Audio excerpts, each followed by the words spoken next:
Ready?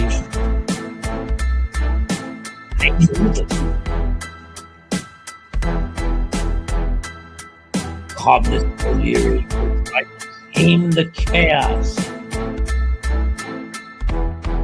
Just 5 seconds. Hello and welcome into another reality check here on Talkin' Jets. What is going on? Matt O'Leary, joined as always by my good buddy Jeremy Jets Chaos. 2 weeks from today, we'll be getting ready for the big event, the NFL Draft. How you feeling, Jeremy? I'm feeling good, man. I'm excited. You know, I try not to think about it. I'm like, live my life, let it, because typically months go by fast now in my age. You know, I don't know about you, but they fly by for me. Each month flies by unless I'm thinking about something in anticipation. So the less I think about it, the faster it'll go. Because believe me, man, I just cannot wait to get to draft day.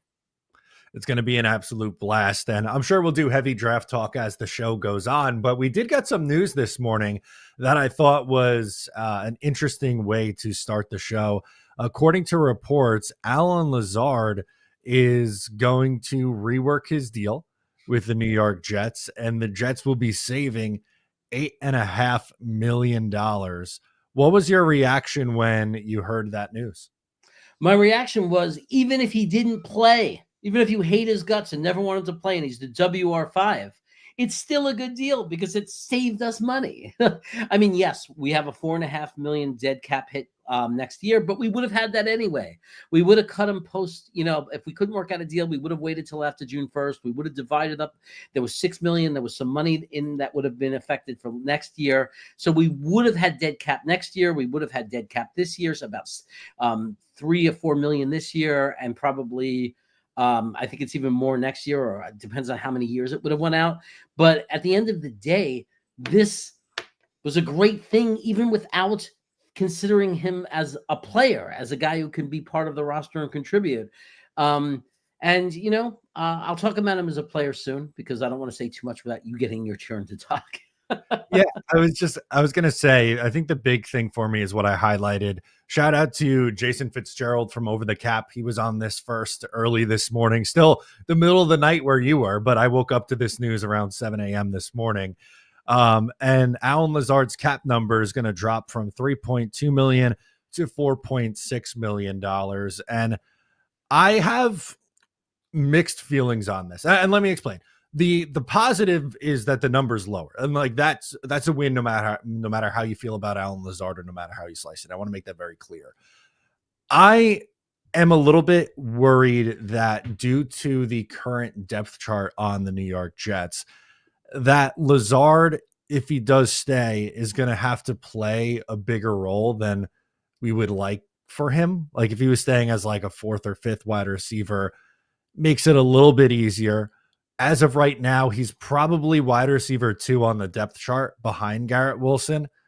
And the drops have been a problem over the last 2 years. And if he's someone who's going to play a decent amount of the snaps, the drops and penalties do concern me. I'm not going to lie to you.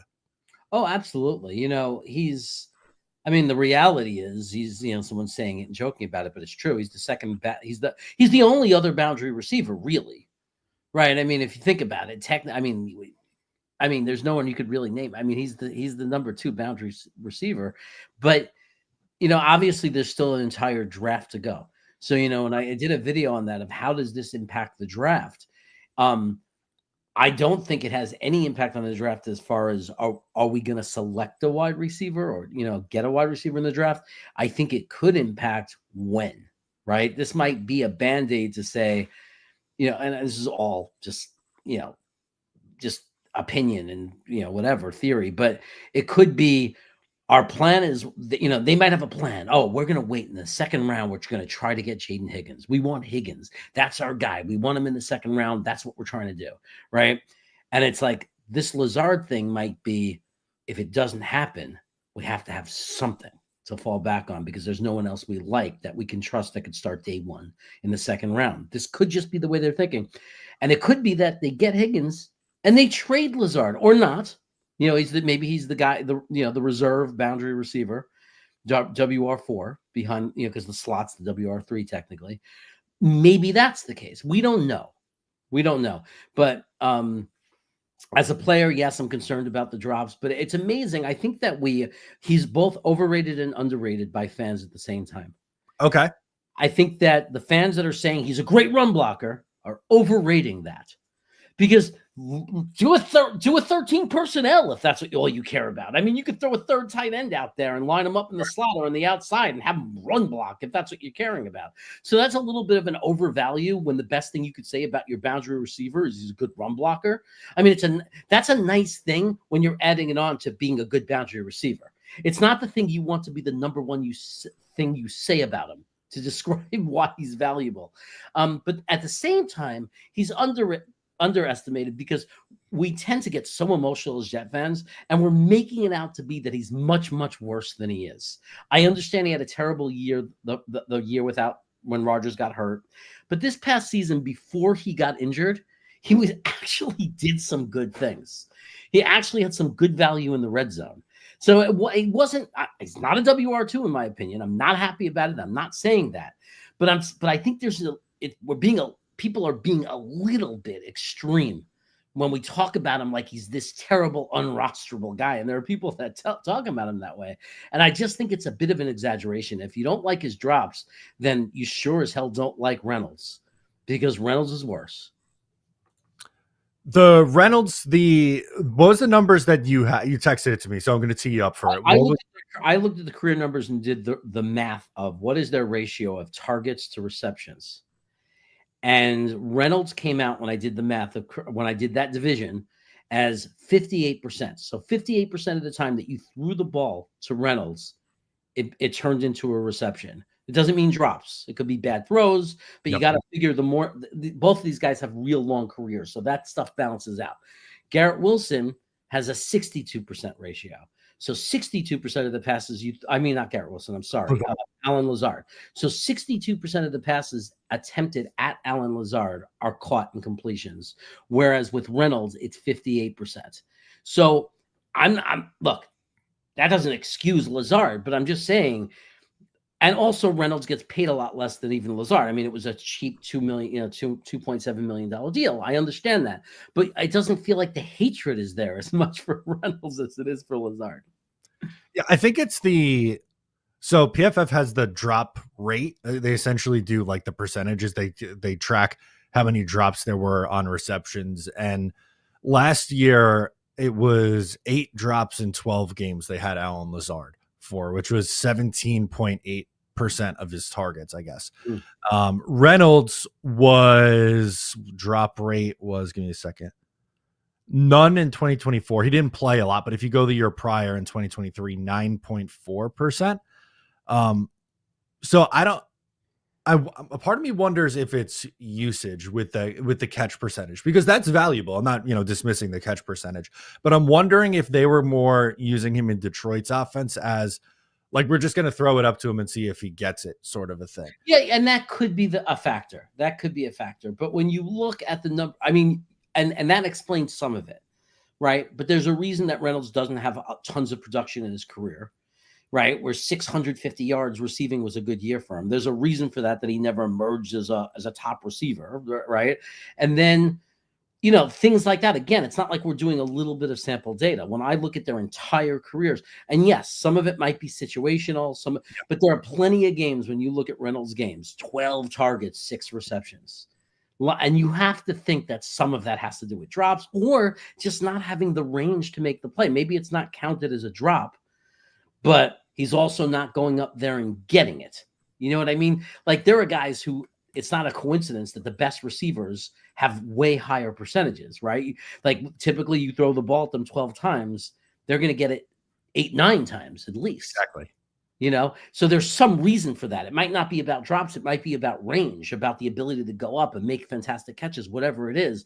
But I'm just saying, when those two guys are targets and you're throwing the ball at them, you get results, good results, as often with Lazard as you do with Reynolds. And I understand it's not a perfect perfect comparison. But then again, what is? How can you ever compare two guys that were on different teams in their careers in any position, like, fairly, right? It's almost impossible. And totally different situations too. Like you brought up the different teams, totally different situations. And, Yeah. I think that's why you brought it up and why we're talking through it. I think all we can do is just give as much, context as we can to, this move in each one of these players. Beal had an interesting point. They're thinking that a trade is still in the works for Alan Lazard, and it does point out, yes, he can run block as one of the positives. Where do you fall on that? Do you think this is a move to keep him on the cheap for this year for the New York Jets, or is it potentially to make him more tradable? Because I've seen, like, this isn't the only person that I've seen this from. Right, right. Well, I mean, if the plan, it's possible, it's conceivable that the plan was give him, like, hey, if we renegotiate a better contract with this guy, and maybe they even told him that, you want to trade? We need to create, if we create, we'll trade you. Here's the deal. You got to negotiate a reasonable contract with us that gets us something in return for you, because we don't have, we need you. Like, and if not, we need to get something back to replace you. Now, it could be if they're planning on trading him, though, they're going to wait till after the draft, because again, they may not want to take a wide receiver at 1, and they might not know that the guys that they want are going to be there in the rounds that they want them. So as I don't think you'd see him traded before the draft. I think they would have to, I think you could see though, oh, we got the guy we wanted in the 2nd round. And look at that. We got a guy in the 5th round that we really believe in too. We feel we're kind of deep now. We got the 2nd round guy. That's right. We got the development guy in the 5th round. And maybe this is their plan. If we do really well in the draft, he's expendable. We can get something for him, or it might just be they trade him right away. And it was hinting. There might be a deal that's like literally dependent on we being able to negotiate a better deal with him. A thought that I had was, clearly he has a relationship with Aaron Rodgers. And I don't think it's a coincidence that of the 2 years he's been here, his better season was by far with Aaron Rodgers, and they worked well together in Green Bay. What if, I'm going to throw a scenario at you, you tell me how likely you think it is. What if it's well known that Aaron Rodgers is going to Pittsburgh, and then you get to day 3 of the draft and the Jets get on the phone with the Steelers and go, what if we give you one of our 6th round picks and Alan Lazard, and you give us a 5th, like a pick swap essentially, and you throw in Alan Lazard? Would that be enough for you, assuming that you draft someone that you feel good about on day 2? I think that would be undervaluing him, like based on his current contract. I think the contract that he would cost another team. I'm not saying he's grand. I mean, $4.5 million. It's a very expensive position. The guy has had 800-yard plus seasons, and he, like, if you look at the games before he got hurt last year, he was playing really well. Now, would I do it is another story. It depends, but it's hard to do that. I mean, if we do that because we already know we got the guy we wanted, whether it was the 1st, 2nd, or 3rd round, if we're already sitting there holding the wide receiver to replace him, and then we make that deal because there's still guys we love on the board, and moving up to the 5th round gets us somebody we love, I'm not going to argue with it. I mean, it's not life-changing. It doesn't affect the future. It's one season next year where I personally don't feel we're winning the Super Bowl anyway. So it's not going to change our lives. So if you're going to say, oh, it might hurt us a little bit in 25, but this is going to be a great thing, and there's going to be an extra player that we have the chance to develop for the future, I mean, I'm not going to complain about it, but I do think it's an undervalue. I think in his current contract, we should be able to get that 5th without giving up a 6th, just him, or get a 4th. If it's a team that's like the Steelers, that's not picking super high in the 4th round. Okay. Totally fair. And this is a look at the contract after it was redone. Cap hit $4.6 million. There is the dead money of 4.4 in 2026. So if the Jets were to keep him, obviously, again, it's significantly better than that $13 million cap hit that he was set for this year. He did have another year left on the deal. It was a 4-year deal, but with how they reworked it, they essentially got rid of that 4th year on the contract. Yeah, it's look, no matter what, we come out the winner. We come out the winner no matter what. And that's why I don't understand why people are going to get too overly excited about it. Are there people believe that we're competing for a Super Bowl? Great. I mean, like, you have to understand, like, we have a bunch of holes, and we're not completing this roster this offseason. We're not. Like, it's not going to be complete. There's going to be things we're not happy about. There's going to be rooms we're not thrilled with. And that might be wide receiver. Like, if keeping him means, oh, that's what's going to allow us to address a different room in the draft, it's just part of a process. Now, if you really believe that we're going to compete, make the playoffs, and be serious contenders next year, this season, and you're mad because he's not the right guy, and you think that's going to ruin it for us, then I understand, I guess, why you're emotional about it. But I don't know. I just don't have that kind of faith or hope right now in this team for 25. I just don't think that we're ready yet. Anyway, so I don't. It's whatever. It is what it is. So Peter S. chimes in, says, so long as we draft a solid number 2 receiver in the draft, then it drops Lazard further down in the depth chart. And that's kind of where I wanted to go next. And something that we talked about is, I think wide receiver, this doesn't impact the Jets' plans in the draft. And to me, there's obviously exceptions to the rule here, but just trying to think through every scenario, it kind of feels like the Jets are going to have to go right tackle, tight end, and wide receiver pretty early in this draft to fill their big needs, and then maybe go for the defense and load up on, your run stopping interior guy and some other depth on the defense maybe on day 3. Are you along that same thought process right now? Yeah, I mean, I think what Peter's saying is the same exact statement, as it also makes him more tradable. It's the same thing.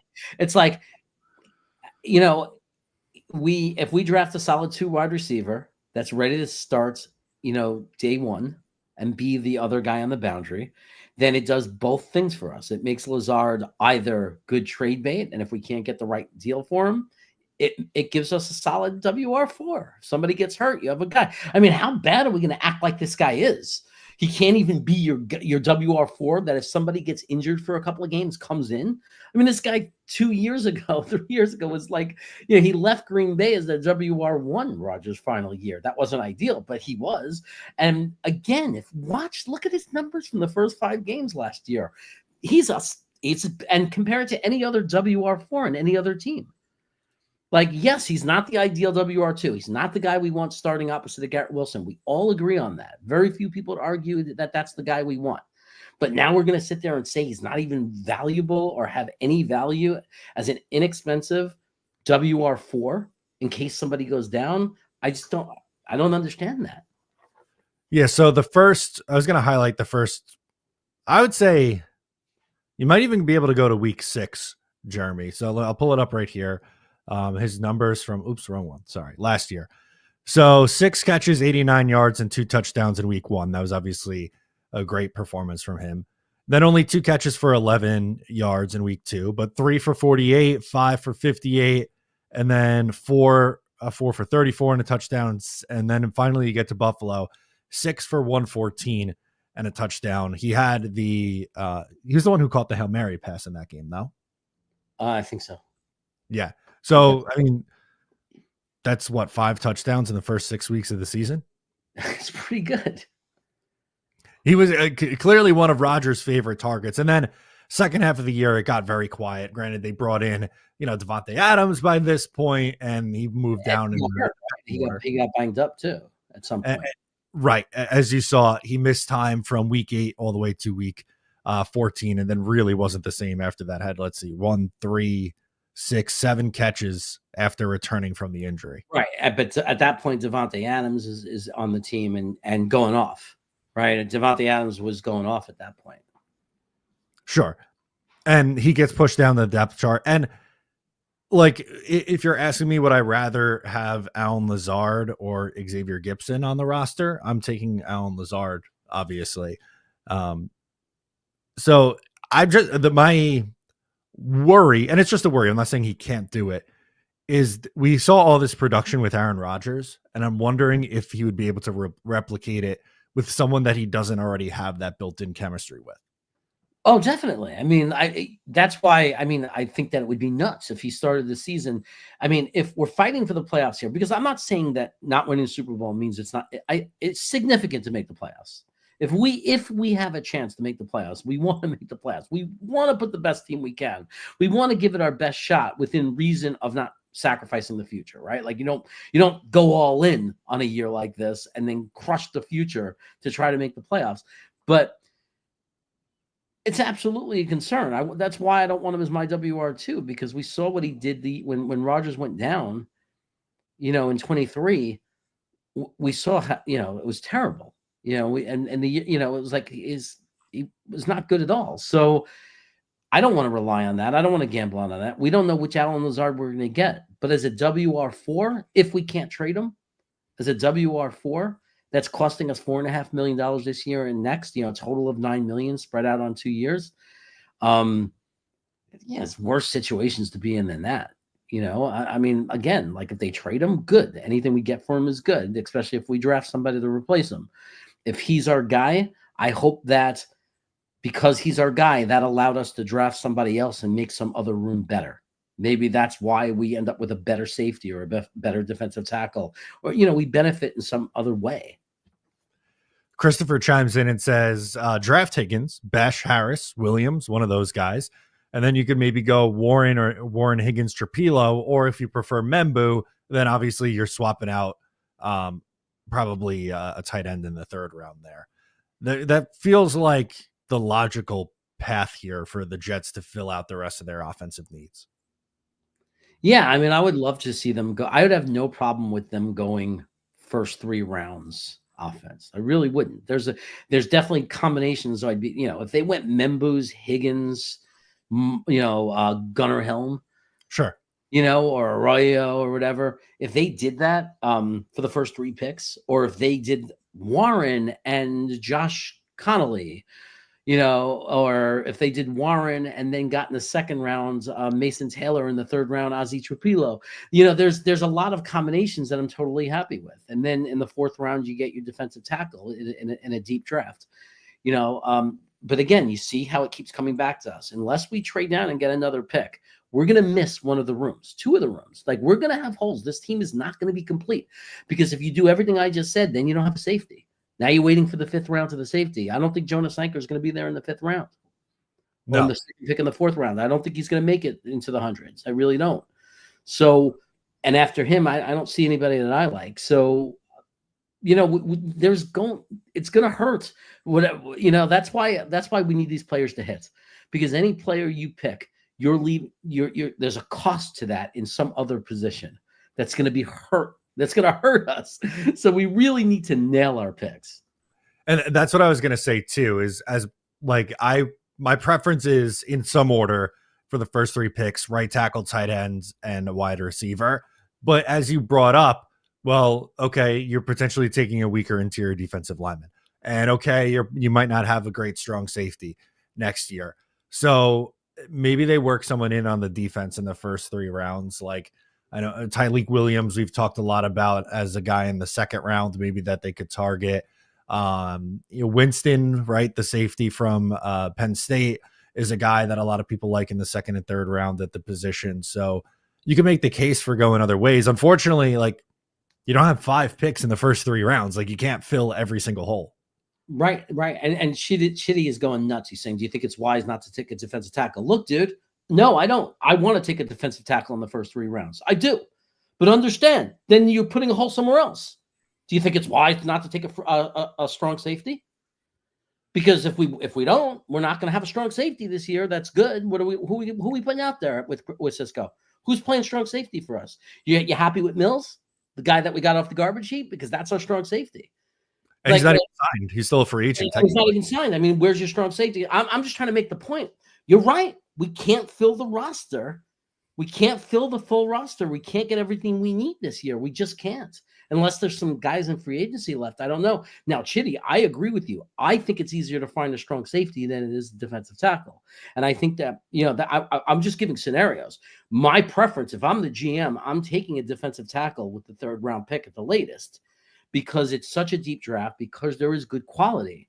And I think that there's great value there, and we might be able to get a really good defensive tackle that could start week 1. And if we get somebody that's just the best run-stopping defensive tackle, you combine him with LT3, who shows a lot of promise as a good pass situation defensive tackle, I think that's a great situation for us. So, no, I don't think it's wise. But unfortunately, sadly, we're going to have to be unwise when it comes to some of the positions on this team unless we're able to trade back. And you segued right into the comment I wanted to go to next. Rico says, this is all a roundabout way of saying we should probably trade down and get more picks. I would love to trade down, right? Like, trade down 6 spots, pick up a 2nd rounder, maybe another asset, whatever. And you have a first rounder, 2 seconds, a third, and maybe another fourth or whatever. Someone has to be willing to trade up for something. So is the scenario that someone really wants 𝐒𝐿𝐵𝐞𝐞 and like Dallas is going to trade up for the running back? Does Shedeur Sanders fall and New Orleans goes, you know what? I'll trade up. I'll jump in front of Carolina. Not that they would take Shedeur, but I'm willing to move up and for a quarterback. I believe in him. Like it takes the two sides to tango to get a trade down to work. So I think we just have to figure out like, okay, you want to trade back? Great. Who's trading up and for what? And my guess would be 𝐒𝐿𝐵𝐞𝐞 or Shedeur Sanders. And I would say small chance they trade back, but if that small chance hits, it's probably for those guys. Yeah, no question. I mean, my dream is somebody comes up from high enough that they give us a second and a third. Give me two more picks in the top 100. Give me one in the top 50 and give me like 85, please. Because that I could turn that into my defensive tackle and my tight ends, and I could use our original 3 picks to get wide receiver, right tackle, safety, or whatever combination. But my God, 5 picks in the top 100, if we do it really well, could really, really help turn this team around. But look, everybody would have to hit. And we all believe that the guys we like and we keep talking about are all going to hit. And we just don't know that to be the case, unfortunately. But one more pick would really help. If we could trade down a little bit and get another pick, it would be very helpful. If we traded back a little bit further and somehow got 2 picks, oh my God, the team I could build, the mock drafts, I built go crazy. Right. Especially because this is a draft where the guy you get at 20, for example, could very easily be better than the guy you pick at 7. Very easily. Like you say Membu at 7, Kelvin Banks might end up being better. We don't know. It's never works out the way we have it ranked, right? Like Joe Alt was OT1 and he ended up being OT1. Everything else was messed up every year. Look, every year, how often do you rank the positions perfectly? But is he a perfectly good prospect to start day 1 and end up being a really good right tackle? Hell yeah, he is. So why not just get him? Same thing with like wide receiver. If you got a guy like Golden at 20, which I doubt he'll even be there, but if he was, or a guy like Loveland at 20, or you know what I mean? There's so many different guys that we can end up getting with the 20th pick that might end up being just as good as the 7th pick. And even if they're not as good, close enough to justify the 2 extra players you got. Exactly. The 2 other additionals in there. That's really the point. V-Man's hanging with us. What's up, V-Man? Says, this is going to be an interesting year of Jets football. More interesting than the time Puerto Rico nominated a ginger for governor. What a quote from V-Man as per usual. But I agree with him. It is going to be an interesting year for the Jets. And I think a lot hinges on what they do 2 weeks from tonight. And as we've been laying out, there's a lot of routes that they can go. And it's like you can make a case for numerous spots in each of these first couple of rounds. And unfortunately, you're not going to be happy because you had to forego taking that safety, taking that defensive lineman, taking a wide receiver or whatever it is at that point. So tough to really, fill all those holes. You know what makes this draft so interesting, Matt?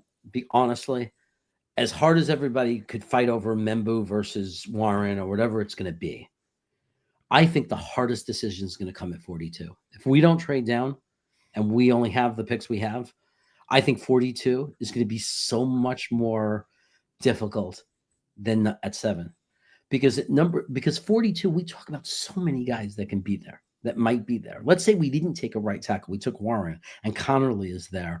But let's say one of the edges slips and is there. And what if Walter Nolan or someone like Kenneth Grant slipped and was there? So now you got, let's say, Jaden Higgins up there, Josh Connerly up there, right? You take Warren, you got Connerly, Higgins, and Kenneth Grant. Oh my God. How do you decide? Like that's torture. Tough. There's a lot of guys that I like in that range, and it's going to be hard because they can very well take someone that I like, and then I'm going, damn, like there's 5 other guys at different positions that I could have also been happy with at that time. That's why I want another top 50 pick so bad, and I think it's worth giving up 7 and trading down a little bit for that, because I think that extra pick, that value, will compensate the gap between picking in the teens and picking at 7. And might end up we get the better guy in the teens, because again, the draft is never right 100%. There are some that they hit on, and then they mostly, how many guys do we see go at 15 to 30, somewhere in there, that become superstars? And then you got the outliers where you got your, Kelsey and Kittle and Laporta and all these guys that didn't even go in the first round, and and became their Hall of Famers. Well, Kittle and Kelsey is. Yeah, it's not always like the Jets have the 7th pick, so they're getting the 7th best player in this draft. Like, guaranteed. It doesn't work that way. You have a better shot the higher you are, clearly, but right. Statistically, you have a better shot, but it doesn't mean that you're going to end up hitting on it. So Chitty has another take. I'm going to be honest, I don't agree with this, but he says he would pass on tight end. I know that's sacrilegious, but that's just me. I think that's arguably their biggest need going into the draft, because they don't have anyone on their depth chart remotely close to starter potential. Yeah, I mean, there are people who, for whatever reason, believe Smart could be your number 1 passing tight end guy. There's only one guy that I could see slipping to the 4th round at tight end, 4th round, 5th rounds, that could be a really good surprise that Domsey loves, and that could be both. That's enough of a pass receiver that, and it's not even close to being a give me. But that guy Connors from 𝐒𝐮𝐬𝐜𝐫𝐢𝐻𝐫𝐢𝐻, I think he comes from Cal, plays for Berkeley.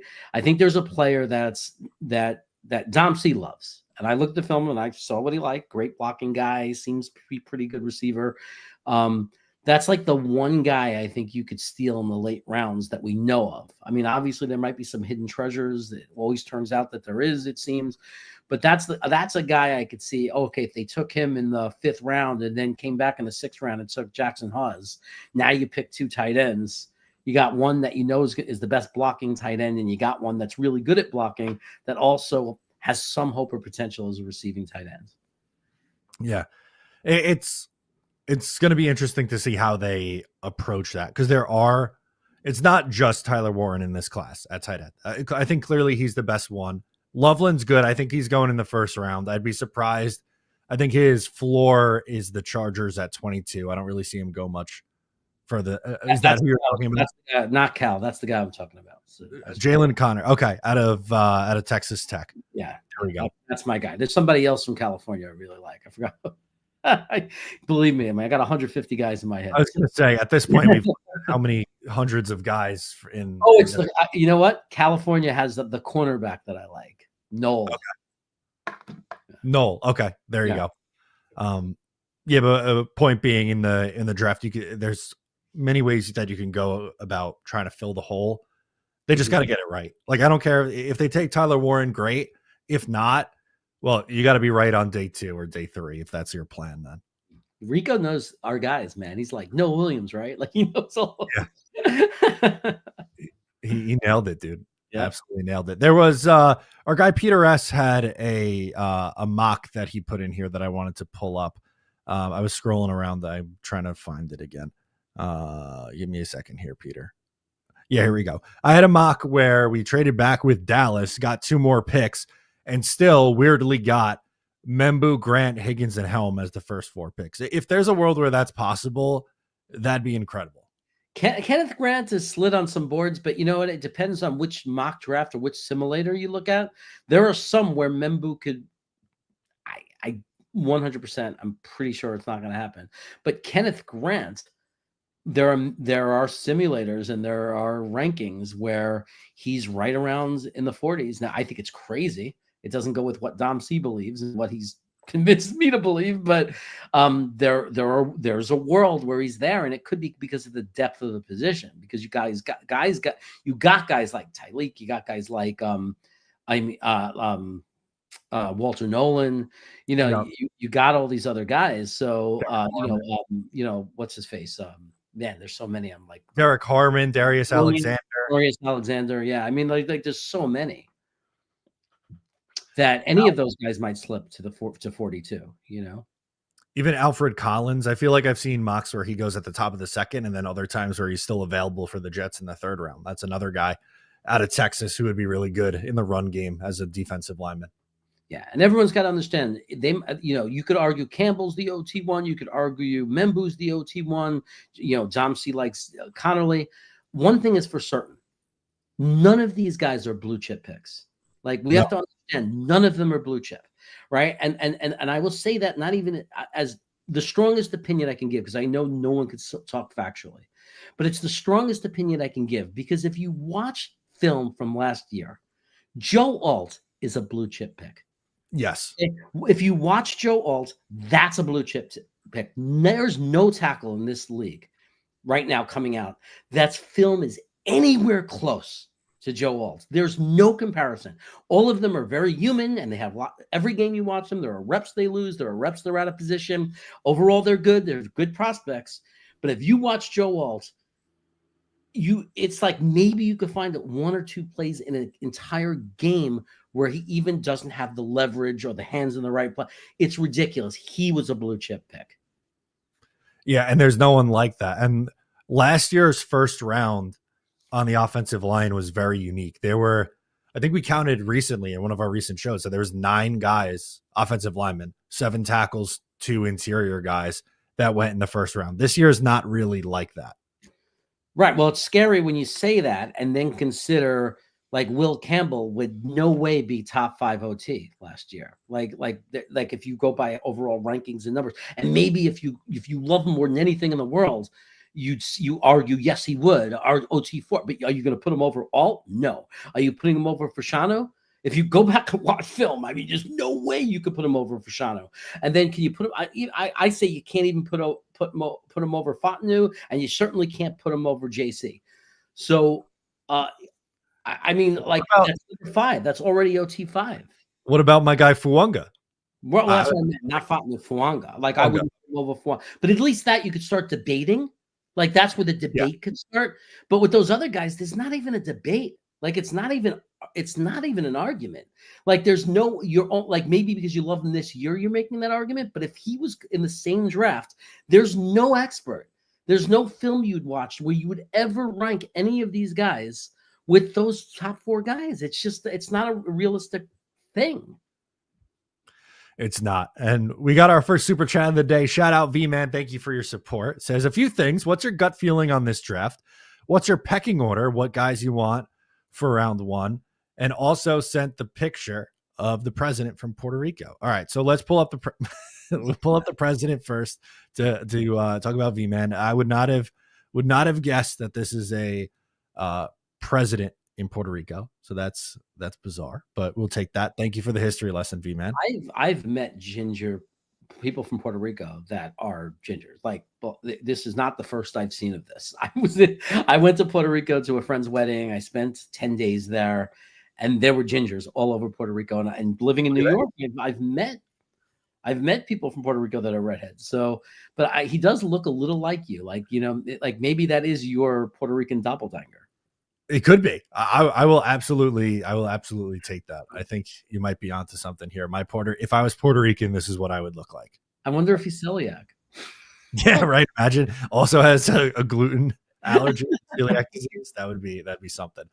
All right. My feeling is I think it's going to be between 2 guys in the first round. I think it's between Membou and Warren.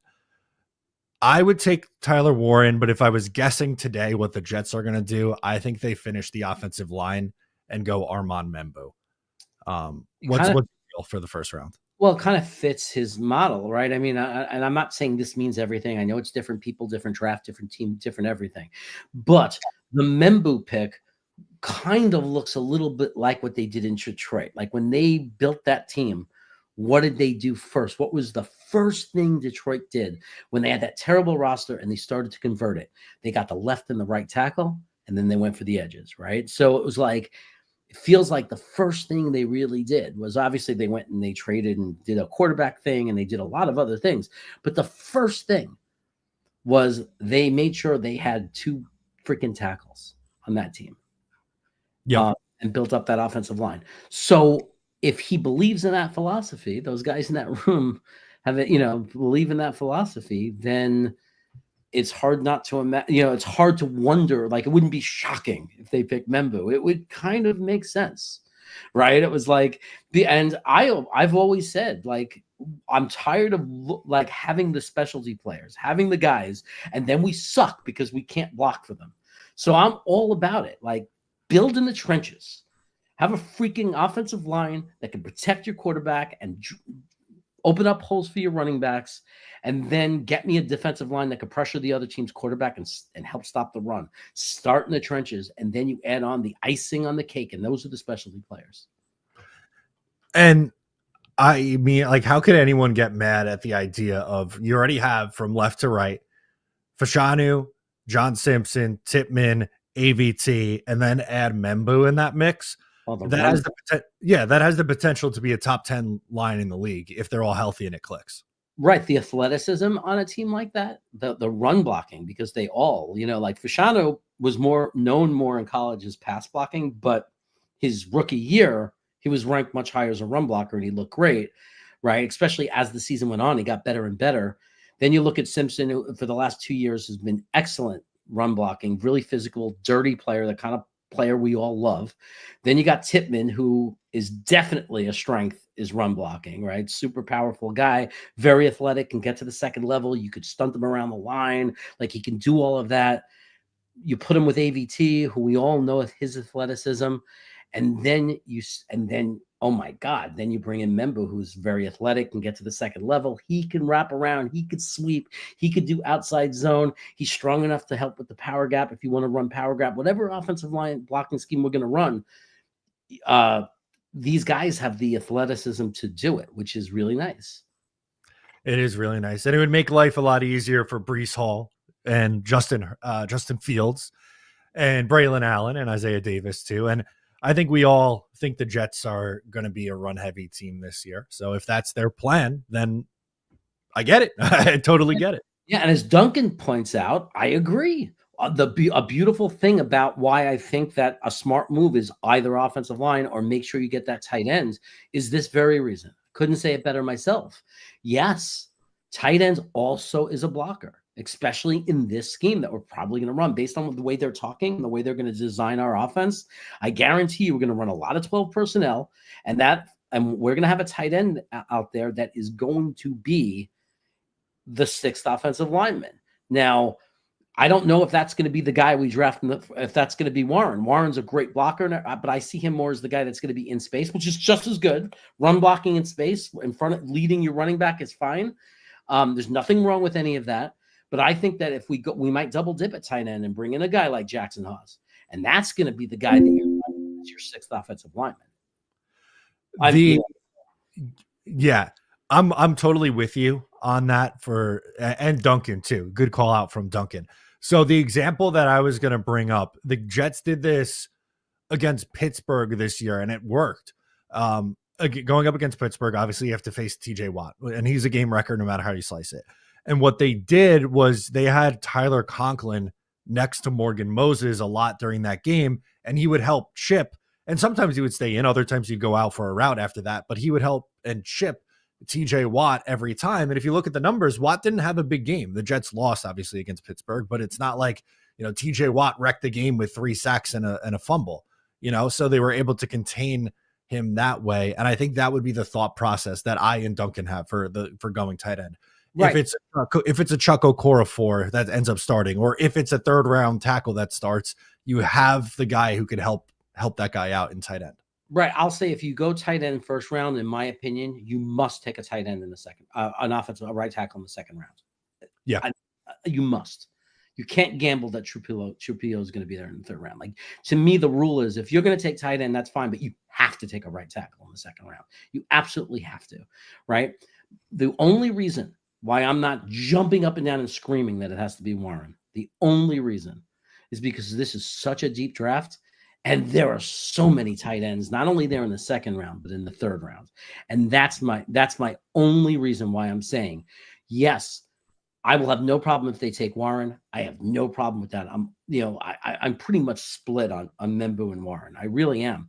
But my only hesitation with taking Warren is the only argument I'd give. The only thing that's in my head is same thing with taking Mason Graham. Same problem. It's such a deep draft in those positions. Like, my God, we can freaking get Fannin, or we can get Mason Taylor, or we can get Arroyo, or we can get Terrence Ferguson in the third round. There's so many tight ends that might end up being the best tight end in the draft anyway. This YouTube user says, why draft tight end at 7 in a deep tight end draft? Makes zero sense. If your logic is you can get someone else, like Jeremy was just saying, I think that's fine, and I'm good with that stance. But if you can't wrap your head around the Jets drafting potentially the best tight end in the class when they don't have a starter currently, I don't know how to get them to come see the light.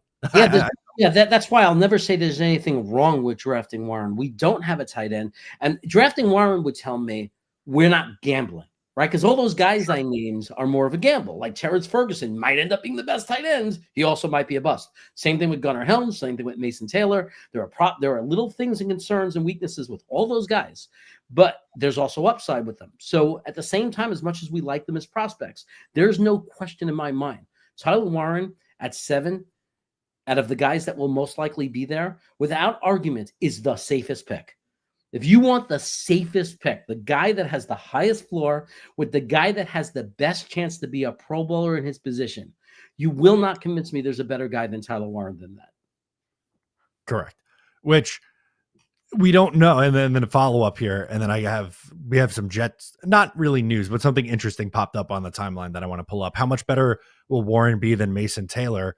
I think Taylor is more of a risk than Warren would be. And who knows, Mason Taylor might be good enough. And if the Jets take Membu on day 1, Mason Taylor is the guy that I want on day 2. But it's not that long ago that we were all talking about Jeremy Ruckert as the second best tight end in his class. And we were all thrilled that they took him in the 3rd round. And he hasn't done anything in the NFL. So you don't know. Yeah, I really like Mason Taylor. So I don't want to say anything negative about him because I really, really like Mason Taylor. But he is not Warren. Warren is a lot safer. And when I say that is when I watch the film, overall, love Mason Taylor as a prospect, would be totally happy if we took him in the 2nd or 3rd round. 2nd round, it's a little bit more costly, but I'm okay with it. He could end up, there's a chance he could end up being the pick of the draft, steal of the draft in the 2nd round. But at the same time, my concerns on him are much higher than Warren based on lots of missed blocks in the open field, lots of misassignments in his film. And that's my biggest concern about him. As we were watching guys like Will Campbell, Miles Frazier, you can't even not notice the missed assignments, the missed blocks, and the plays that Mason Taylor blew up. And at the same time, in that same game, he made some great plays and did really well in line. So there's a lot of positive, but there was a lot of negative too. Things that if he would have done in a Jets game, you'd hate him like you hate Ruckert. Like I could show you a game against Ole Miss, LSU versus Ole Miss, where you would lose your shit if Mason Taylor played like that and missed those assignments. Jets world would be like, they'd be rating one Jets drive to get this guy. So understand, you see his highlights, but you got to watch all the film. I love the prospect, but believe me, he's not a sure thing. So this was interesting. Mike Garafolo pointed this out, but the New York Jets hosted Oregon defensive tackle Derek Harmon today, a projected 1st-round pick, visited the Jets as he chronicled on his Instagram. Top 10 is earlier than he's been mocked. So a return to Florham Park would be in a trade back or trade up scenario. Apparently, he also visited with the Browns and the Steelers. But how about that? Jets visiting with a defensive tackle. That's honestly a projected 1st-round pick. So I didn't have this one on my bingo card, but what do you think? I think that it's smart okay, again, we don't know if they're playing poker, how real and not real, but that aside, let's assume that all these visits are real interest. Yeah, we better be preparing for that. We better, you could talk to 30 guys in those formal interviews for a reason, right? They better be, because if they didn't at all, that means then we're not even thinking of trading back. Like, we have to, I don't think they would take them at 7, but yeah, I think that the possibility of trading up with our 2nd-round pick, if that happens, or the possibility that we trade back, you have to, like, if everything we're hoping for, a lot of us, I think most of us would love a trade back to, like, let's say 16 to 20. You better interview guys.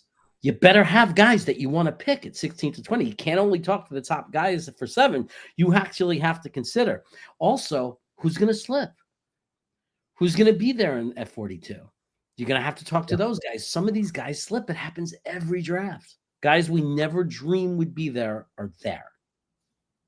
Yeah, who was the linebacker that the Eagle, N'Kobe Dean? Remember, he fell out of the first round, and then the Jets trade up on day 2 in the second round. And I know, I don't remember if it was you that was hanging out with us. We had a guest on in the second round, and all of us thought, oh, okay, the Jets are trading up for N'Kobe Dean. It ended up being Breece Hall instead, which is, fine, obviously. But N'Kobe Dean is a guy that was projected to go in the first round. He doesn't. I know the Jets drafted him in round 2 and it didn't work out, but Denzel Mims was projected as a late first round pick. He ends up going in the second round. So you don't know. And I think doing your due diligence on a guy who's probably going to go somewhere, if I had to guess, between pick 25 and 35, I don't think there's any issue with that. Yeah. No, I mean, it's good to see that they're talking to great players, right? However it works out, if they end up, I don't think you trade up for a defensive tackle in this draft. I think you sit at 42. To me, it doesn't make sense to trade up, but we don't know the scenario. They might be thinking if we do trade back into the 20s, that's our number 1 guy, or he's a top 3 guy. Like we have a few guys and he's one of them. So we're going to talk to 3 or 4 of these guys because that's part of our evaluation in our scoring system. About, obviously you don't want to be put in the position, you trade back. Yay, you got the 22nd pick in the draft. And well, we never spoke to this guy. So we have no idea what his personality is. Is he a leader? Is he not a leader? We never got that feel for him. I mean, how often do you hire someone, important hire that you can't take back, 4-year guaranteed contract without an interview? Like, would you do that if it was your company? No, you want to talk to, and that's why they do this at the Senior Bowl, at the Combine. They have 30 visits that they could use. They could talk to 30 players in the draft, and it's not always like we're going to talk to all 30 projected first round picks. You pick and choose your guys, and I think this is a good tool to at least see, maybe the scouts are high on him, and they go, I don't know if he's going to be there for the second round, but if we get a deal to move back in the first round, maybe this is a guy that we like, so let's bring him in and talk to him. There's no harm in that. Yep. Good question from Duncan there. Yeah, I'll pull that up next. So Duncan says, for college players, how much does their level of competition play into your eval? Big Ten, SEC, etc. Players seem safer to me than someone from the Big Sky Conference. I'll let you go first on this one. Yes, I agree with that to an extent. That's one of the reasons why I go personally to the Senior Bowl and why I value it so much, because the Senior Bowl is not only because Senior Bowl equals the playing field, right? It's not only competition, it's system, it's everything. It's like, what happens to these guys when you throw them together with new NFL coaches that they've never been for, and they're just being introduced to new things that they want to do, and watching them all play together. And that's why, like, a guy like, I think, Zabel or whatever, the guy from North Dakota State, the offensive lineman, that's why he moved up so much, because he crushed it at the Senior Bowl. And then the best example is Mike Green, right? So you got a guy like Mike Green, played for Marshall. Do we know he's for real or not? I mean, he was blowing guys away, top recruits, guys, offensive tackles that we're talking about going in the first 3 rounds, and he ran through them. He was dominant. He was amazing, and he left because he had, after the second day, he left. He got on a plane. He said, "I'm not going to risk getting injured. I made my case." He showed up because he wanted to show he can do it. So I do consider the competition, but usually even with that, you could find them playing against good matchups. Like I always, when I look at my film database, and let's say I have 4 or 5 games of a particular player in the database that I happen to have access to, I always pick the hardest game. Always start with the hardest game every time. I think that's the way to do it. And I don't think school should be your deciding factor, but I do think it's a part of the equation in the evaluation, right? Oh, there's no question. I mean, it's like obviously the guy that plays for San Jose State, Nash. Why is Nash a 4th, 5th round? He has the best numbers in college football. Why? Well, look who he plays. I mean, he has cornerbacks that are, that have no chance of being drafted at all. These are just guys that are playing college football for a scholarship, maybe, and then they're going to go on with their lives. I mean, so there's a reason, right? And that there's a reason why all of us, he's a sexy prospect in the 5th round, right? I mean, maybe those skills will translate to the NFL, but you'd never pick him with a real high value pick because you just don't have any evidence that he can do it against, NFL cornerbacks. Yeah, I think that's a great point. So it's definitely part of the evaluation process. I think I would say guys from bigger the bigger conferences usually have a higher floor, right? Like I think maybe a good example of this is not that he went to a big conference, but it makes sense in a second. Josh Allen, when he was drafted by the Buffalo Bills, was an extremely high variance player because he played at Wyoming and because he didn't really have the statistics.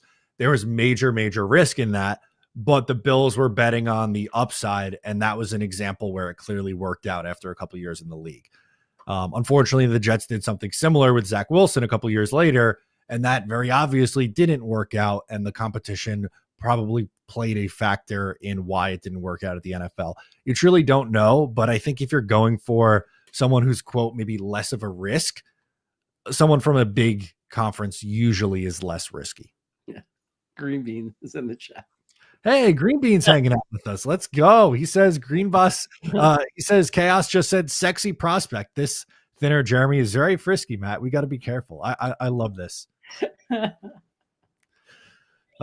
Green Bean's hanging out with us, the legend. Hope you tuned into his and 𝐒𝐿𝐫𝐞𝐿 show yesterday. They always have a fun time together. Yeah. I'll tell you, man, like local guys around here, I hear a lot about him. You know, 𝐿𝐫𝐞𝐿, before everybody was talking to him, my friend's kid talks to him all the time because they go to the camps. My friend kid is getting recruited, and 𝐿𝐫𝐿 shows up sometimes. His family, and he's part of those camps, and they know each other and have a relationship. And Nick Nash, I mean, Nash has been talked about, you know, and he's not even Sacramento, he's San Jose, but he's been talked about here like crazy. You know, they show him on the local news here when they're showing college football. They show San Jose State, and they show him making plays all the time. So these guys are big. You know, they get a lot of attention out here.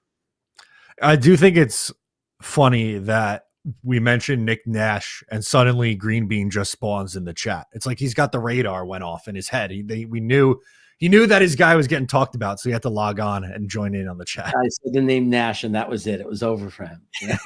the light turned on.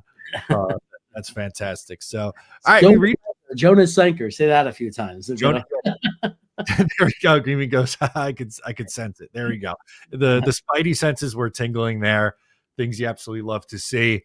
All right. So we did a nice hour here. We talked some Allen Lazard. We got into some draft stuff. As we mentioned, 2 weeks from today, we'll be live here at 3 to 4 o'clock, and then the big boy stream, baby.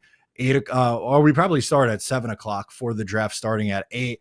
I'm excited for the first round. I know you are as well. So we're in the home stretch now, Jeremy. All right, man.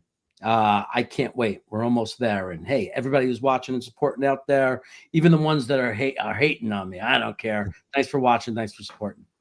That'll do it. I'm Matt. He's Jeremy, and we will catch you next time.